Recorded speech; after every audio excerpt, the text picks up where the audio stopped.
এক দেশে এক রাজা, ওর মাথা পাগল হয়ে গেছে। কি হয়ে গেছে?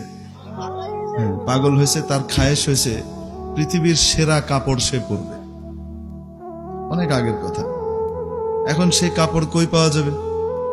সে এক এক দর্জিকে ডাকে, এক এক টেইলারকে ডাকে, কাপড়ওয়ালাকে ডাকে, আর ডেকে বলে আমাকে ওরকম ভালো কাপড় দিবা যে কাপড় পৃথিবীতে আর কেউ এই পর্যন্ত পরে নাই, এরকম কাপড় পরায় দিবা। দিতে পারলে তোমাকে খাজানা রাজকোষ উন্মুক্ত করে দিব, সারা জীবনের সুখের ব্যবস্থা। আর যদি না করতে পারো তাহলে কল্লা যাবে।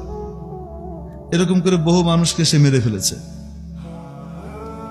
দিয়ে একদিন এক বুদ্ধিমান দর্জি, উনি শুধু দর্জি তা না, টেক্সটাইল ইঞ্জিনিয়ারও, তো উনি সিদ্ধান্ত নিলেন এই যেভাবে এই বেটা সমস্ত মানুষকে মেরে ফেলছে, কিছুদিন পরে তো কাপড় উৎপাদনের লোকই পাওয়া যাবে না। যে যুগের কথা, সেই যুগে টেক্সটাইল ইঞ্জিনিয়ারিং, কাপড় উৎপাদন করা, নিটিং, তারপরে ইত্যাদি যা কিছু আছে এগুলো সব কি হইতো? একসাথেই হইতো। পরে আস্তে আস্তে ভাগ হয়েছে। যে বেটা কাপড় বানাতো সাধারণত ওই বেটাই মানে তুলা থেকে সুতা, সুতা থেকে কাপড়, ওই কাপড় থেকে আবার দর্জি কি করতো? বানায় দিত। একই ব্যক্তি সবগুলাই করত। এখন যেভাবে মারছে, কিছুদিন পরে তো কাপড় বানানোর লোক পাওয়া যাবে না।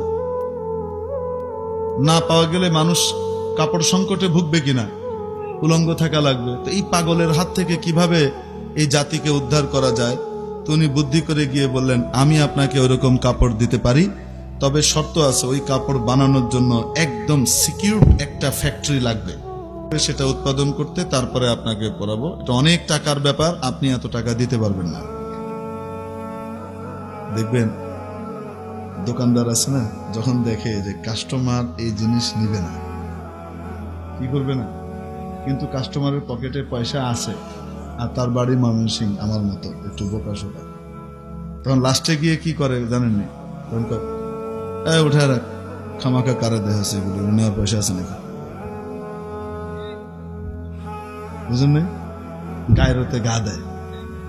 তো রাগ করে পয়সা নেই মানে তো সারা দোকান কিনতে পারে। তো নোয়াখালীর দোকানদার আর আমার মতো বেকুব কাস্টমার হইলে এই দশাই হবে। বুদ্ধিমান, কেন ওনার তো বুদ্ধি বেশি। উনি কি কয়, ভাই এত টাকা লাগবে, আপনি এত টাকা দিতে পারবেন না, অতএব রাজার লাগছে গা, তো পাগল তো বেকু বেকু, কত টাকা লাগবে, যা চাই তাই দে, বানান, আপনি বানান। এখন সে বানানো শুরু করছে, বিশাল ফ্যাক্টরি বানাইছে।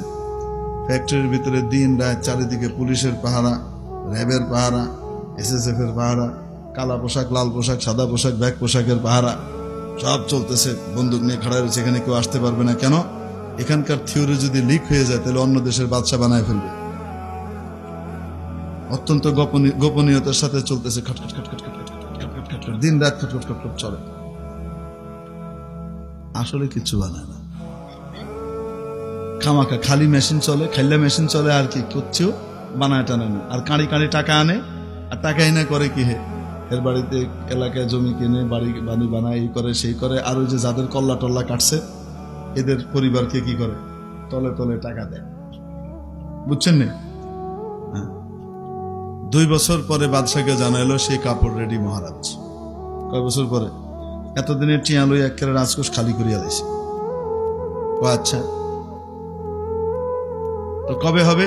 অমুক দিন আসবো, আমরা পরাবো, রাষ্ট্রের সকলকে দাওয়াত দেওয়া হোক, গণ্যমান্য ব্যক্তিদেরকে, রাজামশাই এই পোশাক পরবে।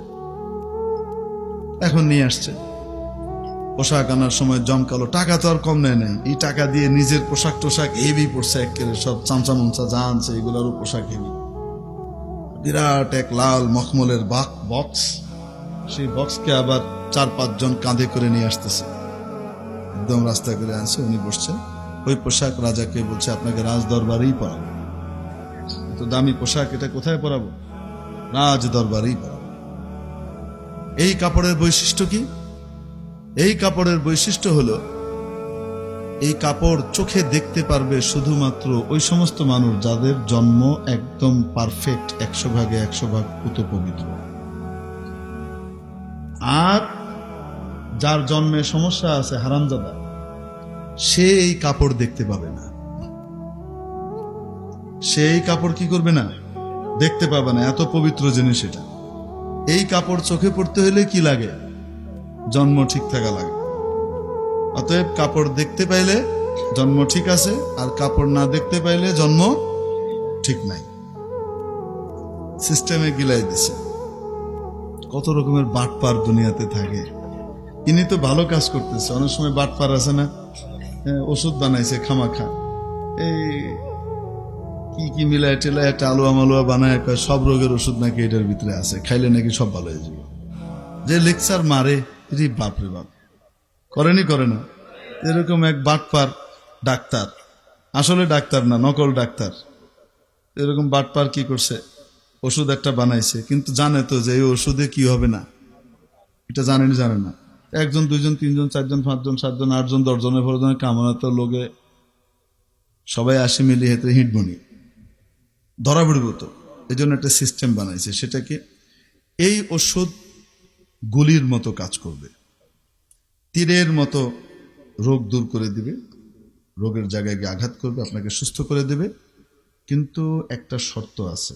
সেই শর্ত হলো, ওষুধটা যখন খাবেন ওই সময় কোনোভাবেই আপনার মনে বান্দরের কল্পনা আসতে পারবে না।